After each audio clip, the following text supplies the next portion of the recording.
শালা পোঙা মালিক আজ কি বানাবে? মামা মালিক, আমি তোমার কি ক্ষতি করেছি? তুমি আমাকে এরকম খুঁজছো কেন? খুব লাগছে কিন্তু।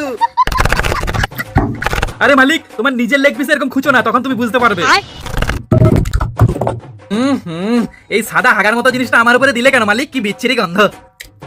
বেশি লঙ্কা দিও না মালিক, নাহলে তোমার পেছন দিয়ে আগুন বের করে দেবো। হ্যাঁ মালিক, তুমি তো আমার মুখটাই ফালি করে দিলে যে। আরে মালিক, এত কুড়কুড়া কি করবে?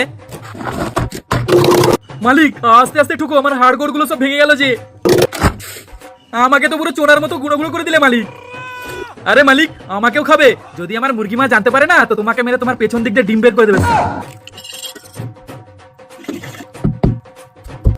আরে মালিক, আমার উপরে কি দিলে বলো তো? আমি তো পুরো পাথরের মতো শক্ত হয়ে গেছি। আর একটু হলে আমি পুড়ে যেতাম মালিক। আমার মালিক চিকেন পকোড়া খাক, তোমরা আমার মালিকের লং ভিডিওটা দেখাতো ফটাফট, অনেক মজা পাবে।